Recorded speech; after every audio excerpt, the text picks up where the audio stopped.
अगर आप अपनी कौम के लिए थोड़ा भी अपने आप को जिम्मेदार समझते हैं तो मेरा ये मानना है कि शायद आपको कुछ वक्त निकाल कर इस वीडियो को पूरा ज़रूर देखना चाहिए, क्योंकि लगातार हमारी मस्जिदों और दरगाहों के ऊपर ये दावे ठोके जा रहे हैं कि इनके नीचे पहले मंदिर हुआ करते थे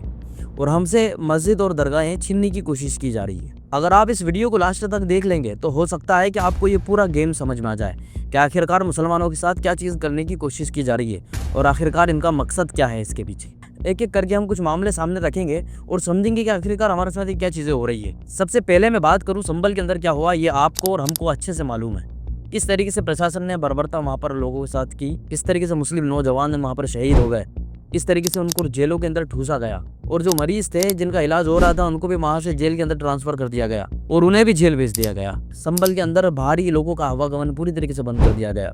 वहां पर प्रशासन पूरी तरीके से फेल हुआ है और ऐसा लगता है कि सरकार के प्रेशर में प्रशासन ने काम किया है और शायद इसी खामियों को छुपाने के लिए लगातार मस्जिदों और दरगाहों के ऊपर नए नए दावे ठोके जा रहे हैं और इतनी स्पीड में काम होते हुए आपने आज तक कभी नहीं देखा होगा। जिन कोर्ट्स के अंदर सालों साल तारीखें चलती हो, कोई सुनवाई नहीं होती हो, वहाँ पर आप देखेंगे कि उसी दिन में याचिका दायर की जाती है, उसी दिन में सुनवाई कर ली जाती है, उसी दिन में आदेश दे दिया जाता है, उसी दिन सर्वे कर लिया जाता है और जब उस टाइम पे दंगा नहीं होता है तो फिर अगले दिन कुछ लोगों को सर्वे टीम और प्रशासन के साथ भेजा जाता है ताकि वो मुसलमानों को उकसा सकें और वो ज़ोर ज़ोर से नारे लगाएं ताकि मुसलमानों को गुस्सा आए और वहाँ पर किसी तरीके की हिंसा भड़के और फिर मुसलमानों को वहाँ से खदेड़ा जा सके, उनको मारा जा सके। तो फिर कुछ ही दिन में पता चलता है कि अजमेर दरगाह ख्वाजा मोइनुद्दीन चिश्ती की दरगाह, जो लगभग 800 साल पुरानी दरगाह है, जहाँ पर मुगल सल्तनत के बादशाहों से लेकर अंग्रेजी सरकार से लेकर आज़ाद भारत के जितने भी प्रधानमंत्री होते हैं अभी तक वहाँ पर चादर पेश करते हैं। यहाँ तक कि इनके प्रिय प्रधानमंत्री नरेंद्र मोदी और उनके मंत्री भी। वहाँ पर यह दावा ठोक दिया जाता है कि वहाँ पर भी कोई दरगाह नहीं है बल्कि उसके नीचे एक मंदिर हुआ करता था और उसे तोड़कर ये दरगाह बनाई गई। उसके बाद कुछ ही वक्त बाद ये पता चलता है कि बदायूं के अंदर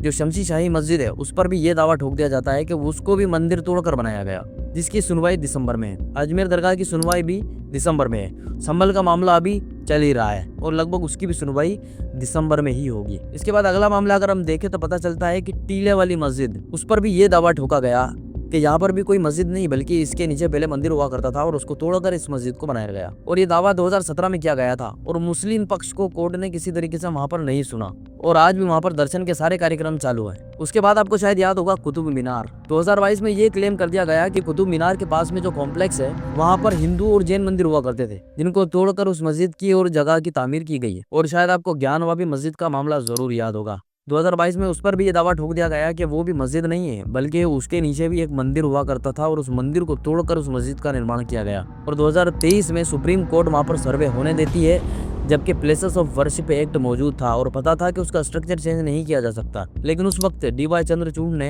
ये बात कह दी कि हाँ उसका स्ट्रक्चर चेंज तो नहीं किया जा सकता, लेकिन इस बात का पता तो लगाया जा सकता है कि पहले वहाँ पर क्या था। जब स्ट्रक्चर चेंज नहीं किया जा सकता तो पता लगाने से क्या फायदा होगा। लेकिन ये वायरस जो ज्ञानवापी से शुरू हुआ था, ये सर्वे वाला वायरस, जिसमें ये कहा गया है कि मस्जिद को किसी तरीके का नुकसान नहीं किया जाएगा, रडार का इस्तेमाल किया जाएगा, बस वहीं से ये वायरस शुरू हुआ और आज तक और आने वाले वक्त तक मुसलमानों को ये वायरस जरूर परेशान करेगा। और शायद आपको याद होगा कि कमाल मोला मस्जिद भी है धार के अंदर, जिस पर यह क्लेम किया गया है कि वहां पर भी मंदिर हुआ करता था और वो कमाल मोला मस्जिद नहीं है बल्कि वो एक भोजशाला है जिसको राजा भोज ने बनवाया था। वहां पर जिस तरीके की मैंने न्यूज सुनी थी वहां पर खुदाई भी शुरू कर दी थी, लेकिन सुप्रीम कोर्ट ने उसके ऊपर भी रोक लगा दिया था क्योंकि प्लेसेस ऑफ वर्शिप एक्ट बीच में आ गया था और उसकी भी सुनवाई दिसंबर में ही होने वाली है।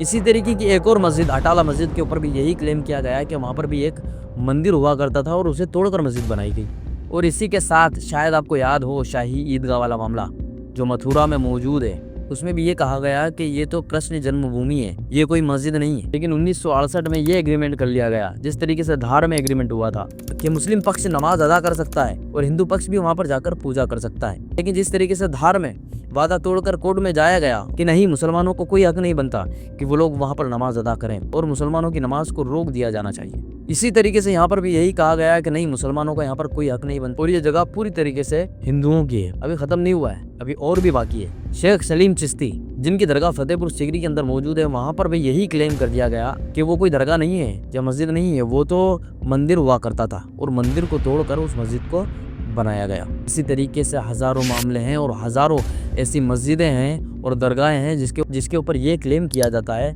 कि वो मस्जिदें है ही नहीं, वो दरगाह है ही नहीं, वो तो मंदिर है। और ये 1 2 या 3 नहीं है, हजारों हैं, 1800 से ज्यादा हैं लगभग। तो आपको ये समझ में आया होगा कि शायद ये कार्यक्रम दिसंबर के लिए तैयार किए जा रहा है। इतनी सारी मस्जिदों की सुनवाई दिसंबर में है, अजमेर दरगाह की सुनवाई दिसंबर में है, संभल की सुनवाई दिसंबर में है, बदायूं मस्जिद वाला मामला दिसंबर में आया, जामा मस्जिद दिल्ली, जामा मस्जिद के ऊपर भी ये क्लेम कर दिया गया है कि अब वहाँ पर भी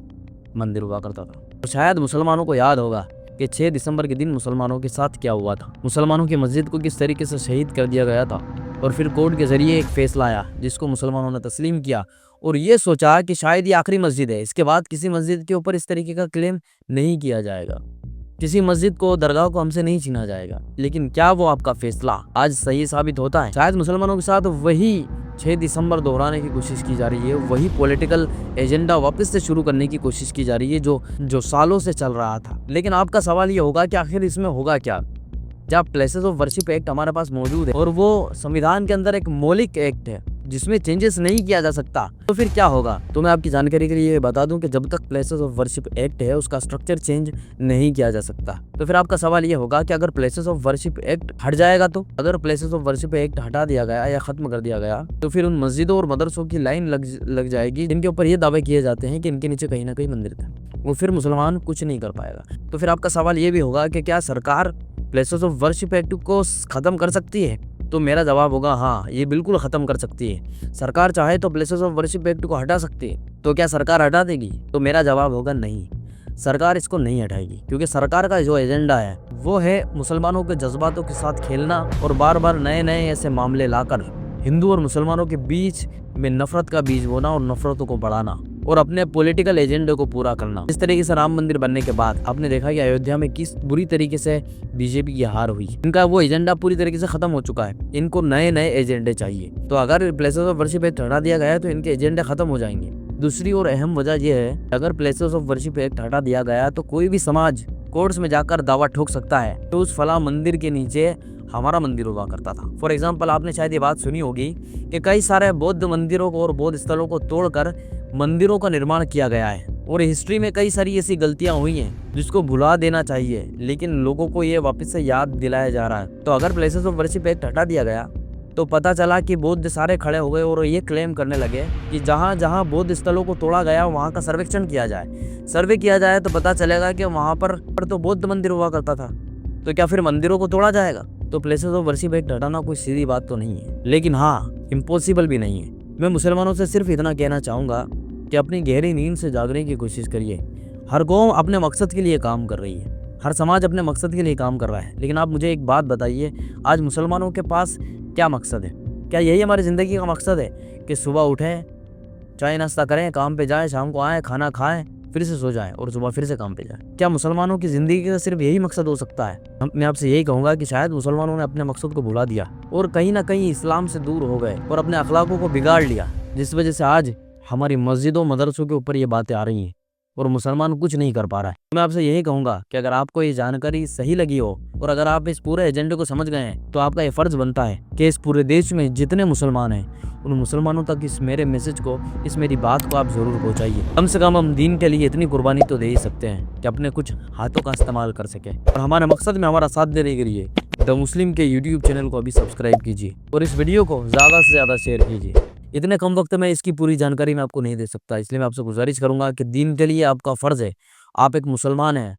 तो आपका ये फ़र्ज़ है इस बात को पूरी तरीके से जानना। तो इस वीडियो को आप पूरा ज़रूर देखें और इस वीडियो को पूरा देखने के लिए